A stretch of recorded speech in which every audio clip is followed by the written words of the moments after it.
नमस्कार, प्रादेशिक समाचार के साथ मैं कामिनी कुमारी। पहले मुख्य समाचार।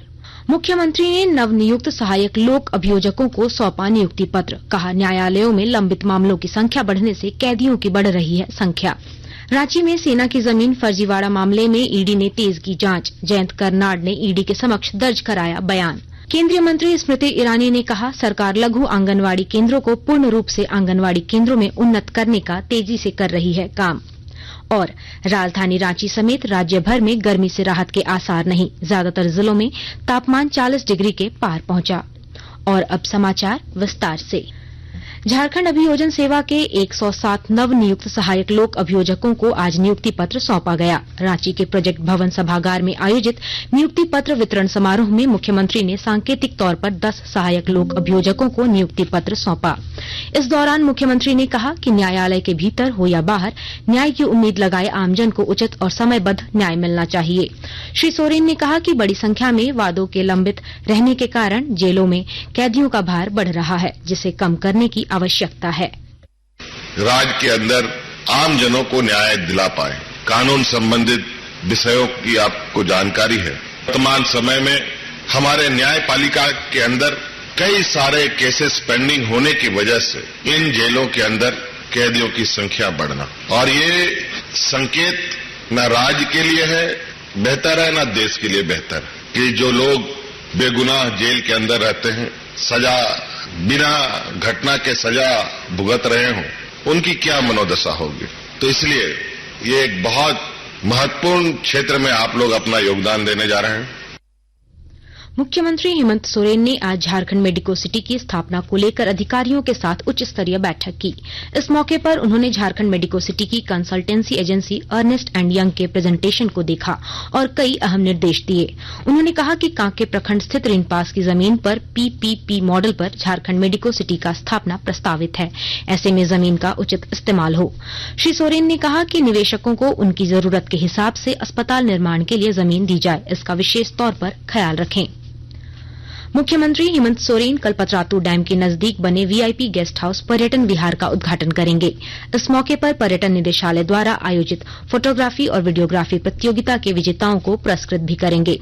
इस दौरान हजारीबाग के सांसद जयंत सिन्हा, पर्यटन मंत्री हफीजुल हसन और बड़का गांव के विधायक अंबा प्रसाद समेत कई गणमान्य लोग मौजूद रहेंगे। रांची में सेना की जमीन फर्जीवाड़ा मामले में प्रवर्तन निदेशालय ईडी ने जांच तेज कर दी है। इस सिलसिले में सेना की जमीन के वास्तविक मालिक जयंत कर्नाड ने आज ईडी कार्यालय में अपना बयान दर्ज कराया। इससे पूर्व जयंत कर्नाड को ईडी ने समन जारी कर जमीन के संबंध में बयान दर्ज कराने के लिए बुलाया था।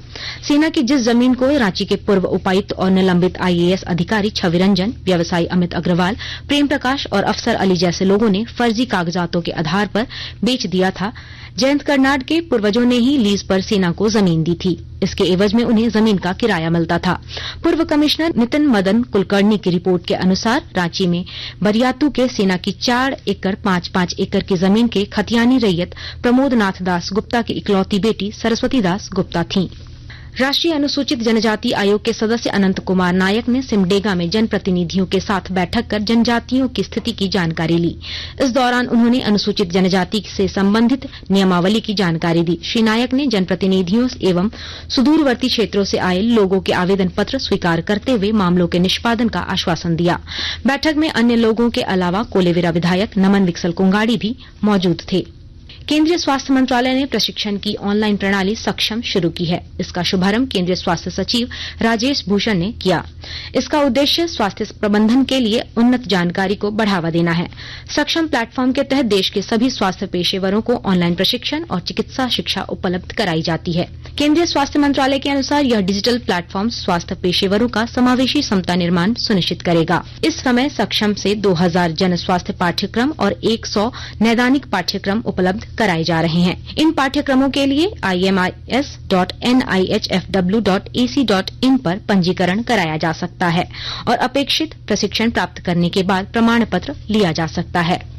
आकाशवाणी के ताजा तरीन समाचारों के लिए आप हमारी वेबसाइट newsonair.com पर लॉग ऑन कर सकते हैं। ताजा समाचार Twitter handle @AIR news alert और Facebook page all India radio news पर भी उपलब्ध है। आप प्रादेशिक समाचार एकांश के ट्विटर हैंडल @AIR न्यूज_रांची और फेसबुक, इंस्टाग्राम पेज तथा YouTube channel AIR news Ranchi पर भी हमारे बुलेटिन सुन सकते हैं। प्रादेशिक समाचार आप आकाशवाणी रांची से सुन रहे हैं। शेष समाचार इस विराम के बाद। मुख्यमंत्री श्री हेमंत सोरेन के कुशल नेतृत्व में राज्य भर में 80 उत्कृष्ट विद्यालयों का हुआ शुभारंभ। कंपटीशन के दौर में हमारे इन बच्चों को भी बेहतर शिक्षा देना अत्यंत आवश्यक है, ताकि हम अपने बच्चों को आज के दौर की जो शिक्षा व्यवस्था है उसके बराबर में लाके खड़ा कर सकें। राज्य के नौनिहालों को उत्कृष्ट शिक्षा प्रदान करने के उद्देश्य और स्कूली शिक्षा के समग्र विकास के लिए झारखंड सरकार द्वारा ऐतिहासिक पहल की गई है। CBSE मान्यता प्राप्त अंग्रेजी माध्यम के इन विद्यालयों में अत्याधुनिक आधारभूत संरचना के साथ साथ डिजिटल स्मार्ट क्लासरूम्स, साइंस और लैंग्वेज लैब्स एवं राष्ट्रीय स्तर के खेलों का प्रशिक्षण देने की व्यवस्था की गई है। प्रखंड स्तर पर 325 आदर्श विद्यालय और पंचायत स्तर पर 4091 आदर्श विद्यालय शुरू करने की तैयारी की जा रही है। इन उत्कृष्ट विद्यालयों में पहली, छठी और 9वीं क्लास में एडमिशन के लिए आवेदन की अंतिम तिथि 15 मई है। झारखंड के इतिहास में पहली बार शिक्षा क्रांति में जुड़ा नया आयाम। सूचना एवं जनसंपर्क विभाग झारखंड सरकार द्वारा जनहित में प्रसारित। मुख्यमंत्री श्री हेमंत सोरेन के कुशल नेतृत्व में राज्य भर में 80 उत्कृष्ट विद्यालयों का हुआ शुभारंभ। कंपटीशन के दौर में हमारे इन बच्चों को भी बेहतर शिक्षा देना अत्यंत आवश्यक है, ताकि हम अपने बच्चों को आज के दौर की जो शिक्षा व्यवस्था है उसके बराबर में लाके खड़ा कर सकें। राज्य के नौनिहालों को उत्कृष्ट शिक्षा प्रदान करने के उद्देश्य और स्कूली शिक्षा के समग्र विकास के लिए झारखंड सरकार द्वारा ऐतिहासिक पहल की गई है। CBSE मान्यता प्राप्त अंग्रेजी माध्यम के इन विद्यालयों में अत्याधुनिक आधारभूत संरचना के साथ साथ डिजिटल स्मार्ट क्लासरूम्स, साइंस और लैंग्वेज लैब्स एवं राष्ट्रीय स्तर के खेलों का प्रशिक्षण देने की व्यवस्था की गई है। प्रखंड स्तर पर 325 आदर्श विद्यालय और पंचायत स्तर पर 4091 आदर्श विद्यालय शुरू करने की तैयारी की जा रही है। इन उत्कृष्ट विद्यालयों में पहली, छठी और 9वीं क्लास में एडमिशन के लिए आवेदन की अंतिम तिथि 15 मई है। झारखंड के इतिहास में पहली बार शिक्षा क्रांति में जुड़ा नया आयाम। सूचना एवं जनसंपर्क विभाग झारखंड सरकार द्वारा जनहित में प्रसारित। केंद्रीय महिला और बाल विकास मंत्री स्मृति ईरानी ने कहा है कि सरकार लघु आंगनवाड़ी केंद्रों को पूर्ण रूप से आंगनवाड़ी केंद्रों में उन्नत करने का तेजी से काम कर रही है। स्मृति ईरानी आज नई दिल्ली में आयोजित पोषण भी पढ़ाई भी कार्यक्रम को संबोधित कर रही थी। आयोजन का मुख्य उद्देश्य प्रारंभिक शिशु देखभाल और शिक्षा का फोकस करना है।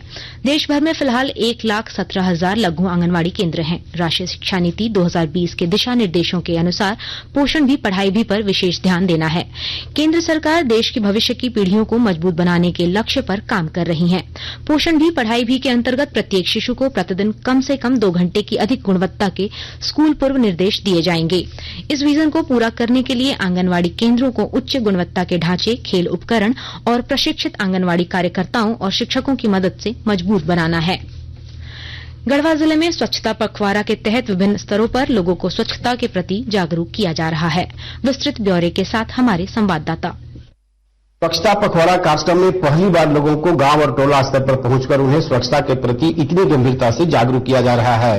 पेयजल एवं स्वच्छता विभाग द्वारा बनाई गई टीम के अलावा विभिन्न सरकारी और स्वयंसेवी संगठनों का भी इसमें सहयोग लिया जा रहा है। इसके तहत लोगों को स्वच्छता के महत्व और इसका पालन नहीं करने से होने वाली परेशानियों के संबंध में जानकारी दी जा रही है।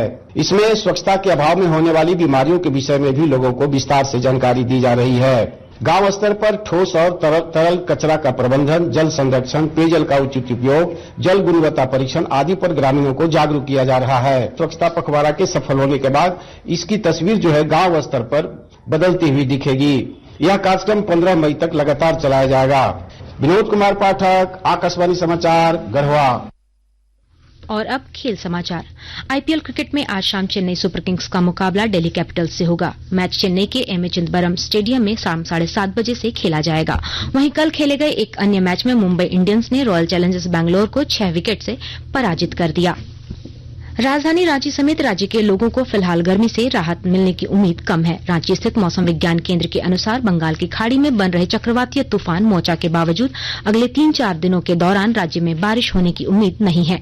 इस दौरान अधिकतम तापमान में 3 से 4 डिग्री सेल्सियस तक की बढ़ोतरी हो सकती है। मौसम वैज्ञानिक अभिषेक आनंद ने बताया कि चक्रवातीय तूफान का झारखंड में कोई खास असर पड़ने की संभावना कम है। और अंत में मुख्य समाचार एक बार फिर। मुख्यमंत्री ने नवनियुक्त सहायक लोक अभियोजकों को सौंपा नियुक्ति पत्र। कहा, न्यायालयों में लंबित मामलों की संख्या बढ़ने से कैदियों की बढ़ रही है संख्या। रांची में सेना की जमीन फर्जीवाड़ा मामले में ईडी ने तेज की जांच। जयंत करनार ने ईडी के समक्ष दर्ज कराया बयान। केंद्रीय मंत्री स्मृति ईरानी ने कहा, सरकार लघु आंगनवाड़ी केंद्रों को पूर्ण रूप से आंगनवाड़ी केंद्रों में उन्नत करने का तेजी से कर रही है काम। और राजधानी रांची समेत राज्य भर में गर्मी से राहत के आसार नहीं, ज्यादातर जिलों में तापमान 40 डिग्री के पार पहुंचा। इसके साथ ही आकाशवाणी रांची से प्रादेशिक समाचार का ये बुलेटिन समाप्त हुआ। नमस्कार।